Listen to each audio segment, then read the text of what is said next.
প্রিয় শিক্ষার্থী ছাত্রছাত্রীবৃন্দ, সবাই কেমন আছো? আশা করি ভালো আছো। গত ক্লাসে আমি টেস্ট করিয়েছিলাম। গত ক্লাসে আমি বলেছিলাম যে আমি ফারজানা ফেরদৌসী আইডি শিক্ষানবিশ আইনজীবী। অনেকে কমেন্ট করেছে যে আপনি শিক্ষানবিশ আইনজীবী হওয়া সত্ত্বেও কেন এই ধরনের ক্লাস করছেন। শিক্ষার্থী বন্ধুরা, আমি একজন শিক্ষানবিশ আইনজীবী, কিন্তু বিগত অনেক বছর ধরেই মাধ্যমিক ও উচ্চ মাধ্যমিক শ্রেণীর আমি শিক্ষকতা করে আসছি। আমার ব্যক্তিগত কোচিং সেন্টারে আমি তোমাদের মতো এরকম অনেক শিক্ষার্থীদেরকে পাঠদান করিয়েছি এবং বিভিন্ন স্কুলে ভর্তি কোচিং, একাডেমিক কোচিং, ভালো পরীক্ষার জন্য বিভিন্ন ধরনের মডেল টেস্ট এগুলোর আয়োজন করে এসেছি। তো যার কারণে তোমাদের মতো অনেক শিক্ষার্থীরা ফোন করছে যাতে গণিত এবং ইংরেজি ক্লাসটা যাতে আমি তোমাদেরকে অনলাইনে করাই। যেহেতু করোনা ভাইরাসের কারণে সবাই স্কুলে ঠিকমতো আসতে পারছো না, ঠিকমতো স্কুল চলছে না, বাসায় অনেকে ঠিকমতো লেখাপড়া করছে না, যার কারণে অনেকে অনুরোধ জানাচ্ছে যে ম্যাডাম আপনি যদি আমাদের ইংরেজি এবং অঙ্কের ক্লাসগুলো নেন তাহলে আমরা অনেক উপকৃত হব। আর তারই সুবাদে আমি এই ধরনের ক্লাস করছি। তো আমি আইনজীবী হওয়ার সত্ত্বেও আমার ভালো লাগে, শিক্ষকতা পেশাটা আমার পাশাপাশি ভালো লাগে, আর এই ভালো লাগা থেকেই তোমাদের এই ক্লাস নেওয়া। আচ্ছা, আজকে আর এই ধরনের কথা না বাড়িয়ে আমরা আমাদের পাঠে যাই। তো গত ইংরেজি ক্লাসে আমি তোমাদেরকে নিয়েছিলাম প্রেজেন্ট ইনডিফিনিট টেন্স, তো ওইটা ছিল পার্ট 1। আজকে আমি নিব প্রেজেন্ট কন্টিনিউয়াস টেন্স। তো আমরা জানি প্রেজেন্ট মানে হচ্ছে বর্তমান, আর প্রেজেন্ট কন্টিনিউয়াস টেন্স মানে কি? আমরা জানি কন্টিনিউয়াস মানে হচ্ছে চলমান, আর প্রেজেন্ট মানে বর্তমান। তাহলে প্রেজেন্ট কন্টিনিউয়াস টেন্স মানে কি বোঝায়? চলমান, বর্তমান। তাহলে আমরা দেখি প্রেজেন্ট কন্টিনিউয়াস টেন্স কাকে বলে, সেটা সংজ্ঞাটা আগে লিখি।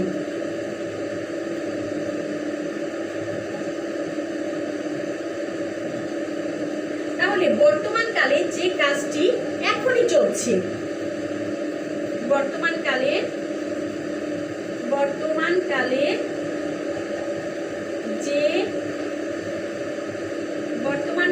যে কাজটি এখনই চলছে এরূপ বোঝায়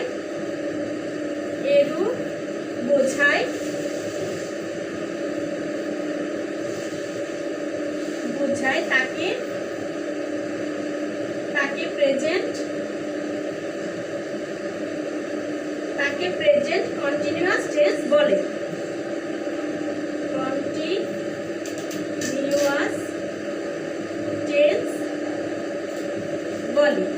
তাহলে আমরা দেখছি বর্তমানকালে যে কাজটি এখনই চলছে, যেমন আমি পড়াচ্ছি, কাজটি এখনই চলছে, তোমরা আমার পড়াগুলো শুনছো অথবা তোমরা প্র্যাকটিস করছো, যে কাজটি এখনই চলছে। তাহলে বর্তমানকালে যে কাজটি এখনই চলছে এমন বোঝায়, তাকে প্রেজেন্ট কন্টিনিউয়াস টেন্স বলে। যেমন আমি লিখছি, মিতা পড়ছে, সে গান গাইছে, আকাশে পাখি উড়ছে, তাহলে যে কাজটি এখনই করছে। যেমন মা রান্না করছেন, বাবা বই পড়ছেন, দাদি কোরআন পাঠ করছেন, তাহলে করছেন, পড়ছেন, বলছেন, চলছেন, যাচ্ছেন, খাচ্ছেন, অর্থাৎ যে কাজটি এখনই চলছে এরূপ যদি বোঝায় তাহলে তাকে প্রেজেন্ট কন্টিনিউয়াস টেন্স বলে। তাহলে আমরা কয়েকটা উদাহরণ দেই। যেমন আমি লিখছি,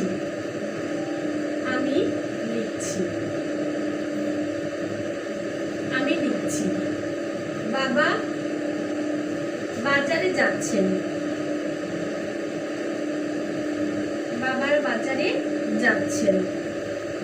ইত্যাদি।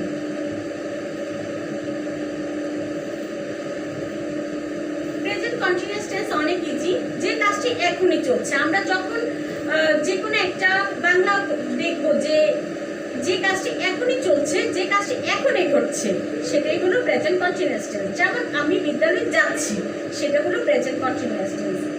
তাহলে এর গঠন প্রণালী বা স্ট্রাকচারটা কি হবে আমরা একটু দেখি। গঠন প্রণালী,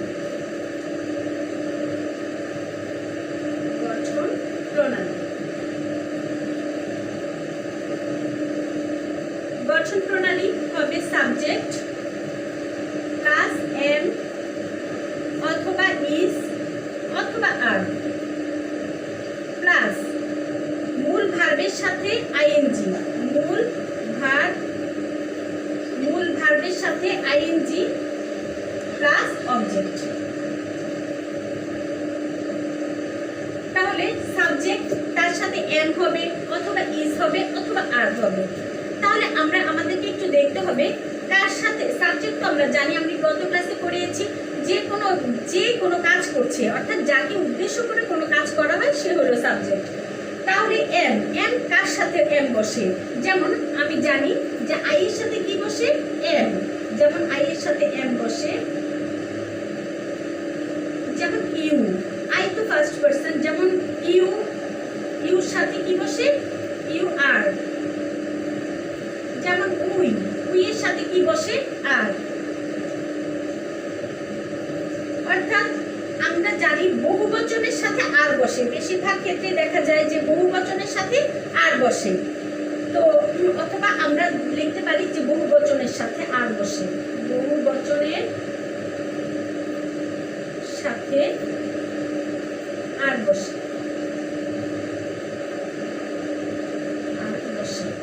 তাহলে আই এর সাথে যেমন এম, ইউর সাথে যেমন আর, তারপরে হি সি, যেমন হি এর সাথে ইজ, সি এর সাথে ইজ, ইট এর সাথে ইজ, থার্ড পারসন সিঙ্গুলার নাম্বারের সাথে ইজ। তাহলে থার্ড পারসন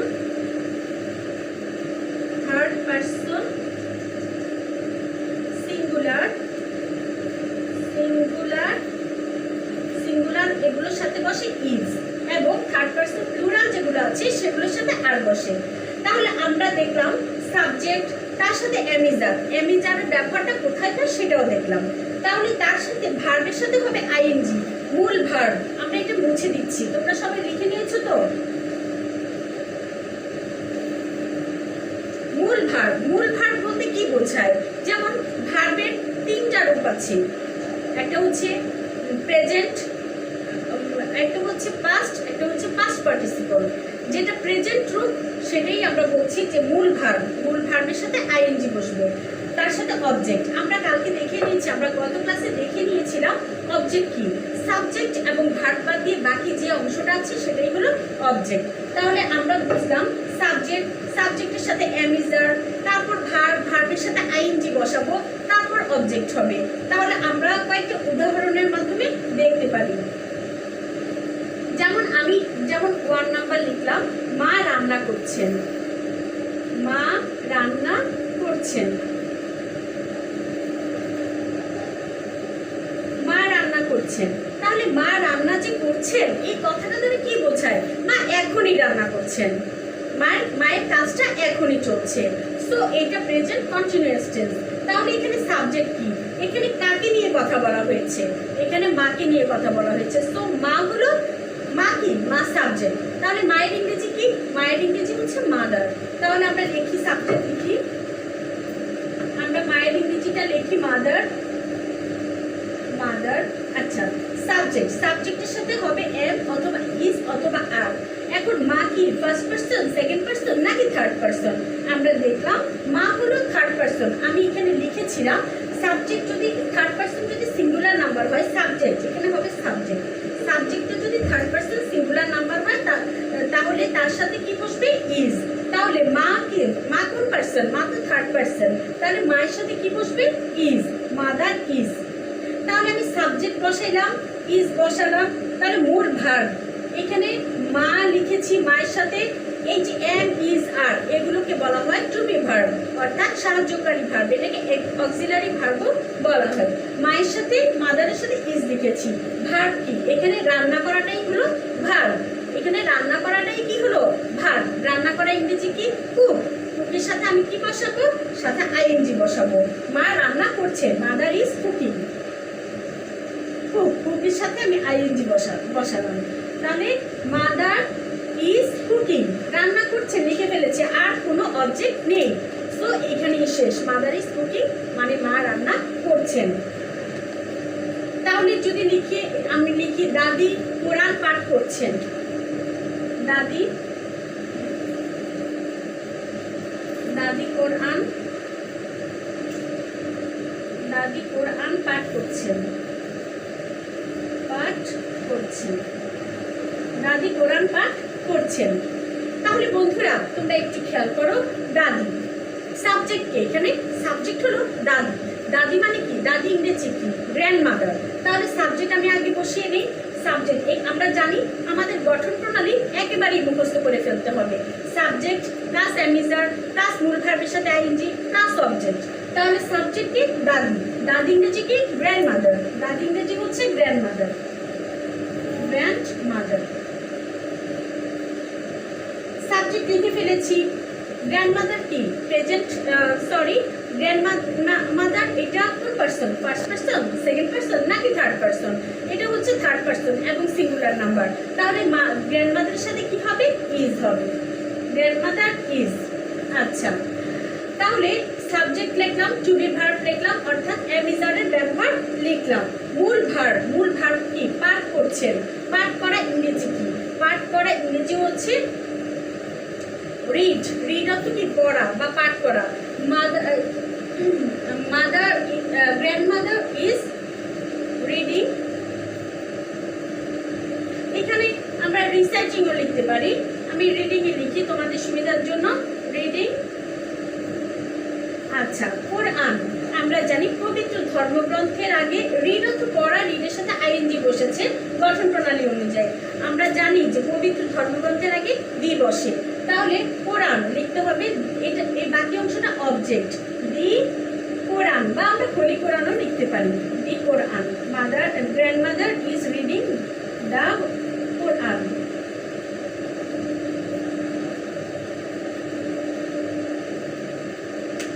তাহলে আমরা আরো দুই একটা উদাহরণ দেখতে পারি, তাহলে তোমাদের আরো ক্লিয়ার হয়ে যাবে।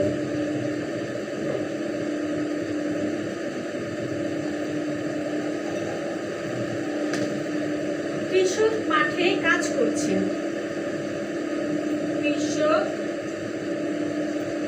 মাঠে কাজ, কৃষকেরা লিখতে পারি, কৃষকেরা মাঠে কাজ করছেন, করছেন।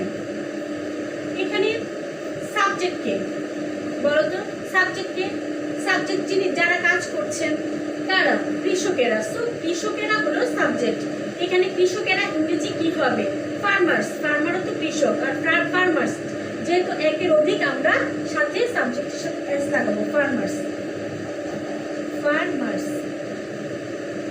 আমি বলেছি প্লুরাল নাম্বারের সাথে কি হয়, আর হয়, ফার্মার্স আর। সাবজেক্ট লিখলাম, টু বি ভার্ব লিখলাম, মূল ভার্ব কি, কাজ করছেন। কাজ ইংরেজি কি, ওয়ার্ক। কাজ ইংরেজি কি, ওয়ার্ক। তাহলে ফার্মার্স আর ওয়ার্ক কি, ওয়ার্ক লিখলাম, ওয়ার্কের সাথে কি হবে, আইএনজি হবে, ওয়ার্কিং। কোথায় কাজ করছেন, মাঠে। মাঠ কি, ফিল্ড। তাহলে মাঠে, মাঠের মধ্যে, তাহলে কোথায়, in the field. Farmers are working in the field, in the field.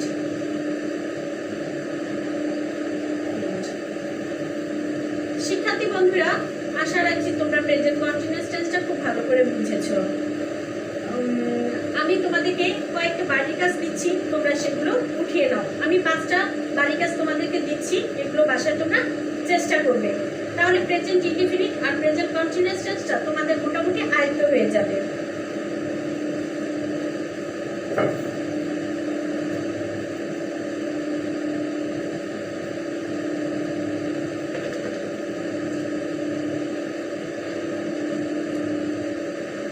হোমওয়ার্কটি উঠিয়ে নাও তোমরা।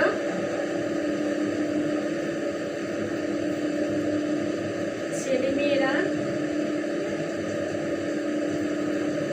মাঠে গোলমাল, ছেলেমেয়েরা ক্লাসে লিখো, ছেলেমেয়েরা ক্লাসে গোলমাল করছে, ক্লাসে গোলমাল করছে। আকাশে পাখি উঠছে, আকাশে পাখি উঠছে, আকাশে পাখি উঠছে। তারপরে মিতা বই পড়ছে, মিতা বই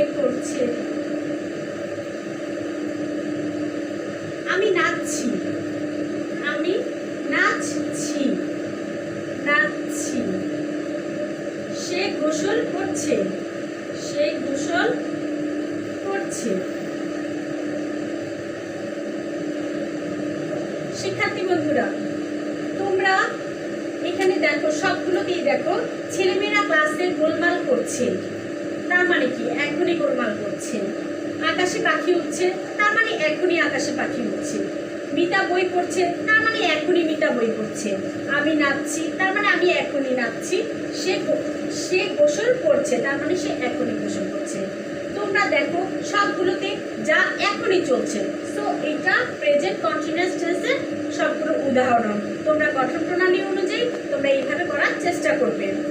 তো আমি তোমাদেরকে আরেকটু বোঝাতে চাই যে আমরা যা করেছি, যতটুকু করেছি, এগুলো সবগুলোই অ্যাসার্টিভ সেন্টেন্স, অর্থাৎ হ্যাঁ বোধক। যখন না বোধক হবে, যখন নেগেটিভ হবে, তখন আমরা কিভাবে করব? তাহলে নেগেটিভ হলে নেগেটিভের বেলায় কি লিখবো আমরা? নেগেটিভের গঠন প্রণালীটা লিখে নিই। Negative subject plus to be verb plus not plus ভার্বের সাথে আইএনজি প্লাস অবজেক্ট তাহলে যেমন ছেলেমেয়েরা ক্লাসে গোলমাল করছে না, সাবজেক্ট টু বি ভার্ব, তার সাথে শুধু নট লাগাবে, ভার্বের সাথে আইএনজি প্লাস অবজেক্ট। তারপর এরকম সবগুলো। তো তোমরা অ্যাসার্টিভ দিয়েও করবা, নেগেটিভ দিয়েও করবা। তোমরা তাহলে তোমাদের 5টি করে 10টি বাড়ি কাজ হয়ে গেল।